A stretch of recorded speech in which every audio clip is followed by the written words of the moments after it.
in the corner of the basement of the house half a block down the street from Jerry's bait shop. You know the place. Well, anyway, back then life was going swell and everything was just peachy! Except, of course, for the undeniable fact that every single morning, my mother would make me a big old bowl of sauerkraut for breakfast. Big bowl of sauerkraut! Every single morning! It was driving me crazy! I said to my mom, I said, "Hey, Mom, what's up with all the sauerkraut?" And my dear sweet mother, she just looked at me like a cow looks at an oncoming train. And she leaned right down next to me. And she said, "It's good for you!" And then she tied me to the wall and stuck a funnel in my mouth and force-fed me nothing but sauerkraut until I was 26 and a half years old. That's when I swore that someday I would get out of that basement and travel to a magical, faraway place where the sun is always shining and the air smells like warm root beer and the towels are oh so fluffy. Where the Shriners and the lepers play their ukuleles all day long and anyone on the street will gladly shave your back for a nickel. Waka waka doo-doo, yeah! Well, let me tell you people, it wasn't long at all before my dream came true. Because the very next day, a local radio station had this contest to see who could correctly guess the number of molecules in Leonard Nimoy's butt.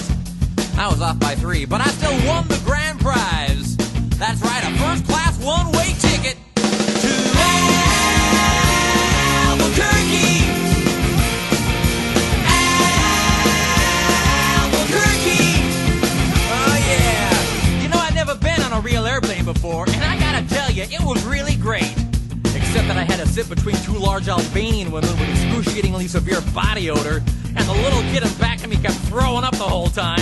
The flight attendants ran out of Dr. Pepper and salted peanuts, and the in-flight movie was Biodome with Pauly Shore, and oh yeah, 3 of the airplane engines burned out. We went into a tailspin and crashed into a hillside, and the plane exploded in a giant fireball, and everybody died! Except for me. You know why? 'Cause I had my tray table up, and my seat back in the full upright position. Have my tray table up, and my seat back in the full upright position. Have my tray table up, and my seat back in the full upright position.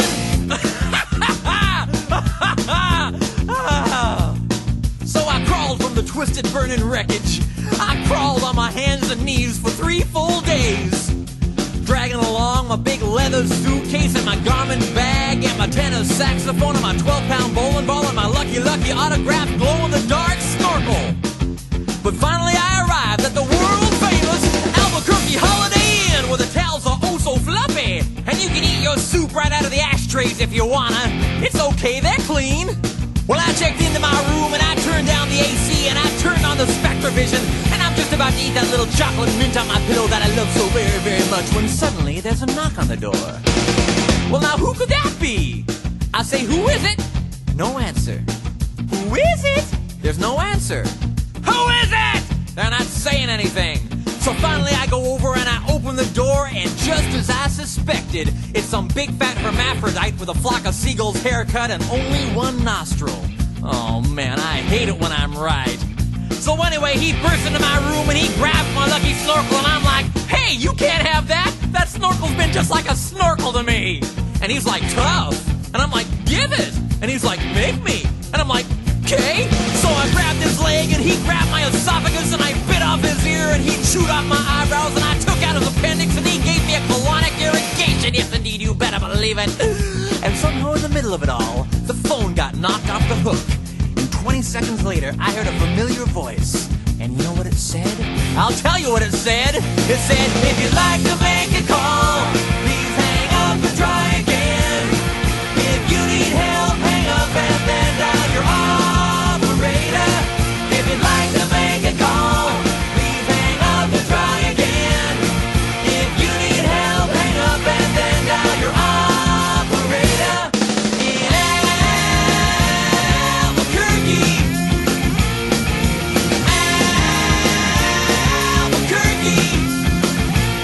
Well, to cut a long story short, he got away with my snorkel.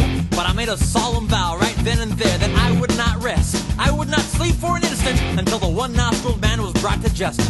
But first I decided to buy some donuts. So I got in my car and I drove over to the donut shop and I walked on up to the guy behind the counter and he says, "Yeah, what do you want?" I said, "You got any glazed donuts?" He said, "No, we're out of glazed donuts." I I said, well, you got any jelly donuts? He said, no, we're out of jelly donuts. I said, you got any Bavarian cream-filled donuts? He said, no, we're out of Bavarian cream-filled donuts. I said, you got any cinnamon rolls? He said, no, we're out of cinnamon rolls. I said, you got any apple fritters? He said, no, we're out of apple fritters. I said, you got any bear claws? He said, wait a minute, I'll go check.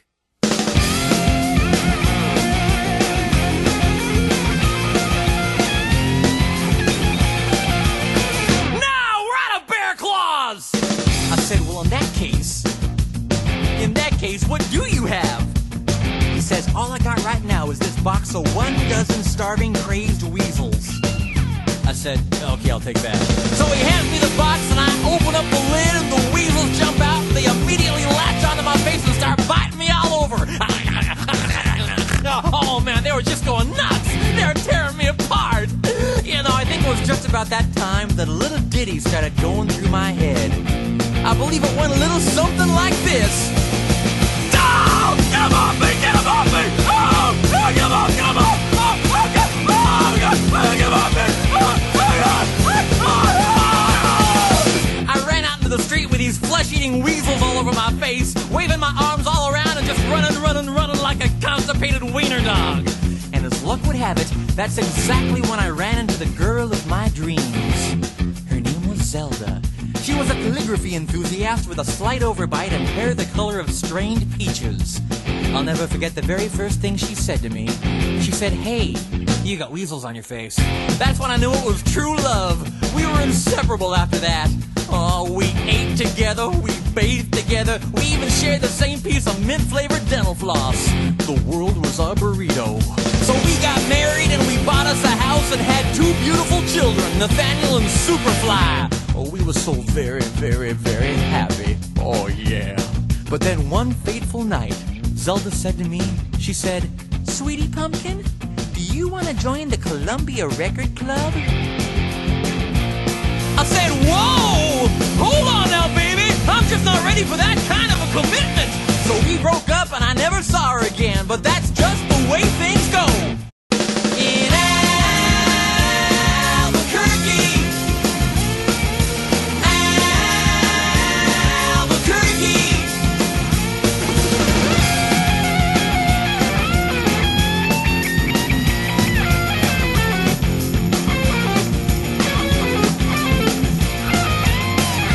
things really started looking up for me because about a week later, I finally achieved my lifelong dream. That's right, I got me a part-time job at the Sizzler. I even made Employee of the Month after I put out that grease fire with my face. Oh yeah, everybody was pretty jealous of me after that. I was getting a lot of attitude. Okay, like one time, I was out in the parking lot trying to remove my excess earwax with a golf pencil when I see this guy Marty trying to carry a big old sofa up the stairs all by himself.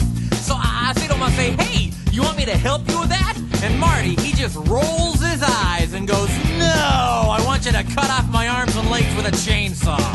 So I did. And then he gets all indignant on me. He's like, hey man, I was just being sarcastic. Well, that's just great. How was I supposed to know that? I'm not a mind reader for crying out loud. Besides, now he's got a really cute nickname, Torso Boy. So what's he complaining about? Say, that reminds me of another amusing anecdote. This guy comes up to me on the street and he tells me he hasn't had a bite in 3 days. Well, I knew what he meant, but just to be funny, I took a big bite out of his jugular vein. And he's yelling and screaming and bleeding all over, and I'm like, hey, come on, don't you get it? But he just keeps rolling around on the sidewalk, bleeding and screaming, ah! Ah! Ah! You know, completely missing the irony of the whole situation. Man, some people just can't take a joke, you know? Anyway, where was I? Kind of lost my train of thought.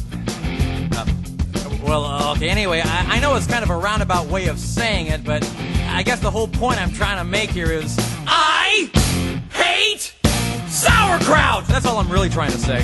And by the way, if one day you happen to wake up and find yourself in an existential quandary, full of loathing and self-doubt and racked with the pain and isolation of your pitiful, meaningless existence, at least you can take a small bit of comfort in knowing that somewhere out there in this crazy old mixed-up universe of ours, there's still a little place